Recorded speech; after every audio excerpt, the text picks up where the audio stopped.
To I chemistry channel. तो आज का टॉपिक हमारा होगा नस्ट इक्वेशन।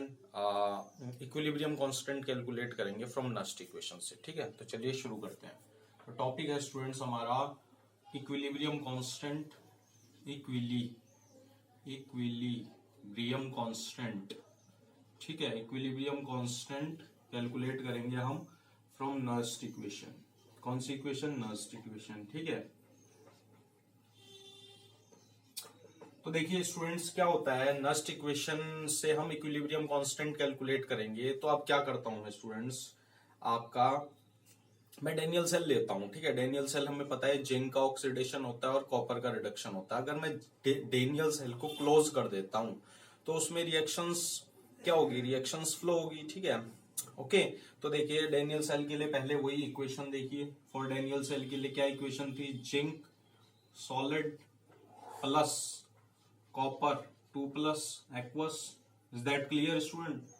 गिव्स आउट क्या था स्टूडेंट? जिंक 2 प्लस, ठीक है, आपका aqueous plus copper solid. Okay, तो देखिए मैंने डेनियल सेल को क्लोज करा तो उसमें क्या हुई? रिएक्शंस फ्लो करेगी। ठीक है, रिएक्शंस फ्लो करेगी तो यानी इसका मतलब उसमें इलेक्ट्रिसिटी प्रवाहित होने लग जाएगी। ठीक है, तो देखिए क्या होता है, डेनियल सेल में जिंक का ऑक्सीडेशन होता है और कॉपर का रिडक्शन होता है। तो देखिए बेसिकली क्या होता है, तो देखिए जैसे जैसे टाइम पास होता रहेगा डेनियल सेल में तो क्या होगी? रिएक्शन भी अकर होगी। तो होगी क्या? आपकी Zn2 प्लस की जो कंसंट्रेशन है वो इंक्रीज होगी। ओके, Zn2 प्लस की कंसंट्रेशन इंक्रीज होगी और in the same time copper 2 plus की क्या होगी? कंसंट्रेशन डिक्रीज होती चली जाएगी। क्योंकि हमें पता है भाई कोई भी रिएक्शन होती है तो प्रोडक्ट इंक्रीज होता है और रिएक्टेंट डिक्रीज होते हैं। रिएक्टेंट की कंसंट्रेशन कंज्यूम होती चली जाती है। ठीक है, तो अब देखिए एट द सेम टाइम पर वोल्ट मीटर जो होगी ना, उसमें जो वोल्टेज होगी ना वो डिक्रीज होती चली जाएगी। इज दैट क्लियर और नॉट? तो क्या हो रहा है, कॉपर 2 प्लस की कंसंट्रेशन कम होती जा रही है और जिंक 2 प्लस की कंसंट्रेशन बढ़ती चली जा रही है। ठीक हो गया। तो एक ऐसा समय आएगा स्टूडेंट्स जब क्या होगा, जब आपका कॉपर 2 प्लस की कंसंट्रेशन, ठीक है, वो बराबर हो जाएगी जिंक 2 प्लस की कंसंट्रेशन के बराबर। ठीक हो गया। इज दैट क्लियर और नॉट? तो एक ऐसा समय आएगा जब कॉपर 2 प्लस जितना कम होना था कम हो जाएगा और जिंक 2 प्लस जितना बढ़ना था बढ़ जाएगा। ठीक है, यानी concentration of Cu2 plus and Zn2 plus equal हो जाएगा। ठीक हो गया। At the same time volt meter क्या शो करेगा? कोई भी रीडिंग नहीं आएगी। मतलब वोल्ट मीटर की जो सुई होगी ना वो 0 पर चली जाएगी। ओके, तो इसका मतलब क्या हो गया स्टूडेंट्स? इक्विलिब्रियम मेंटेन हो गया between the Daniell cell. Okay, between the two electrodes of Daniell cell में क्या हो गया? इक्विलिब्रियम मेंटेन हो गया। ठीक है, तो अब देखिए तो ई सेल निकालते हैं हम उसका। तो ई सेल क्या होगा स्टूडेंट्स? ई सेल होता है ई नॉट सेल। ठीक हो गया। माइनस क्या होता है? आर टी अपॉन 2 हो जाएगा क्योंकि 2 इलेक्ट्रॉन्स का एक्सचेंज हो रखा है। Lawn product upon reactant Zn2 plus upon Cu2 plus. Is that clear और नॉट? ठीक हो गया। अब देखिए ध्यान से समझिए, कंसंट्रेशन 0 मतलब कंसंट्रेशन इक्विलिब्रियम में आ गई। ठीक है, तो वोल्ट मीटर में क्या शो करेगा? 0 वोल्टेज शो कर रहा है। मतलब कोई वोल्टेज ही शो नहीं कर रहा, मतलब 0 वोल्टेज आ रही है वोल्ट मीटर में। तो ई सेल क्या हो गया स्टूडेंट्स? एट इक्विलिब्रियम पर 0 हो गया। इज दैट क्लियर और नॉट? ठीक है, तो हमारा ई नॉट सेल क्या हो गया? हमारा जो स्टैंडर्ड इलेक्ट्रोड पोटेंशियल क्या हो गया?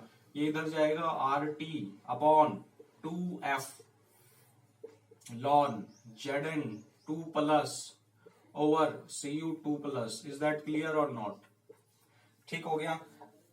आर क्या है हमारा? Gas constant. T temperature. 2 क्या है? Number of electrons exchange. F क्या है? Faraday constant. लॉन क्या है? नेचुरल लॉग है। ठीक है, Zn2 प्लस और Cu2 प्लस क्या है? कंसंट्रेशन ऑफ जिंक की और कॉपर की। इज दैट क्लियर और नॉट? तो देखिए इक्विलिब्रियम तो हमें पता है, हमने 11th क्लास में पढ़ा है इक्विलिब्रियम। इक्विलिब्रियम पर क्या होता है? जो Zn2 plus, okay, over Cu2 plus, इसको मैं किससे डिनोट करूंगा स्टूडेंट्स? Kc से डिनोट करूंगा, नहीं करूंगा? इज दैट क्लियर और नॉट? Equilibrium constant. ओके, तो ई नॉट सेल देखिए, E naught cell equals to क्या हो गया? Are T upon 2f into lawn क्या हो गया के सी। इज दैट क्लियर और नॉट स्टूडेंट्स? इतनी बात क्लियर है या नहीं? ठीक है, तो अब अगला फर्दर इसको सॉल्व करते हैं। ओके, तो हमारा क्या आ गया स्टूडेंट्स, ध्यान से समझना है। तो हमारा ये आ गया स्टूडेंट्स, देखिए E naught cell equals to R T upon 2f, okay, ln K C. इतनी बात क्लियर है स्टूडेंट्स? तो देखिए हमें ये पता है स्टूडेंट्स कि एट इक्विलिब्रियम पर हमने ई सेल निकाला था लास्ट वीडियो में with the help of standard hydrogen electrode की हेल्प से। तो हमारा ई नॉट सेल कितना आया था, इलेक्ट्रोमोटिव फोर्स कितना आया था स्टूडेंट्स डेनियल सेल का, 1.1 वोल्ट आया था, नहीं आया था? इज दैट क्लियर और नॉट? ई नॉट सेल क्या हो गया, 1.1 वोल्ट हो गया था। ओके, इतनी बात क्लियर है स्टूडेंट्स? तो इसकी वैल्यू यहां पर रखते हैं। तो E naught cell 1.1 volt, okay, R T upon 2f, ठीक है, लॉन के सी। ओके, अब देखिए एट 298 केल्विन पर, तो देखिए क्या होगी value, 1.1, okay, into 2 into F, Faraday constant होता है, उसकी वैल्यू हमें पता है 96500 होती है। चलो उससे पहले मैं आपको एक चीज बता देता हूँ, एट 298 केल्विन तो 1.1 इक्वल्स टू कितनी होती है, आर की वैल्यू रखो 8.30314 into temperature 298 kelvin upon 2 into कितना हो जाएगा 96500, ठीक है, लॉन को किस में चेंज करेंगे, लॉग में चेंज करेंगे, तो 2.303 लॉग के सी। ओके, ठीक हो गया? इज दैट क्लियर और नॉट?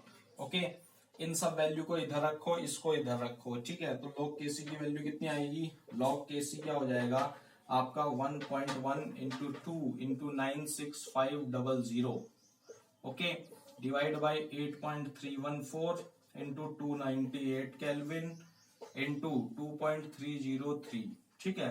तो हम जब इसको सॉल्व करते हैं तो केसी की वैल्यू हमारे पास आ जाती है 2 इंटू 10⁻37। एक इसके लिए आया, डेनियल सेल के लिए आया हमारा। ओके, इज दैट क्लियर और नॉट स्टूडेंट्स? ठीक है, तो अगर मैं जनरल वे देखता हूं, ध्यान से समझना है, केसी हमारा डेनियल सेल के लिए आ गया। तो अगर मैं इन जनरल देखता हूं, क्या देखता हूं, इन जनरल, तो हमारा क्या रिलेशन आया डेनियल आपका इक्विलिब्रियम नस्ट इक्वेशन और इक्विलिब्रियम कांस्टेंट में, वो देखो स्टूडेंट्स, ध्यान से समझना है। तो क्या आया हमारा, आपका क्या था हमारा, ई नॉट सेल इक्वल्स टू क्या हुआ, कितना आया था 0.0, यानी ये आया था ना R T upon N F into 2.303 log of K C. ये हमारा जनरल क्या आ गया, हमारा रिलेशन आ गया, नहीं आ गया? तो जब हम इसको सॉल्व कर देते हैं, एन क्या होगा, नंबर ऑफ इलेक्ट्रॉन्स एक्सचेंज, तो ई नॉट सेल क्या आता है स्टूडेंट्स हमारा 0.0591 अपॉन एन लॉग के सी। इज दैट क्लियर और नॉट? तो ये हमारा फाइनल डेरिवेशन आ जाता है। ठीक हो गया? अब देखिए ई नॉट सेल क्या है, स्टैंडर्ड इलेक्ट्रोमोटिव फोर्स, ठीक है, standard electrode cell 0.059 upon N क्या है, number of electrons exchange, total number of electrons exchange between the overall reaction, log है, ठीक है, केसी क्या है, इक्विलिब्रियम कांस्टेंट। ठीक है, इज दैट क्लियर और नॉट? ठीक है स्टूडेंट्स, तो अब एक क्वेश्चन करते हैं, फिर इस वीडियो को एंड करते हैं। तब तक मैं रब करता हूं। ओके,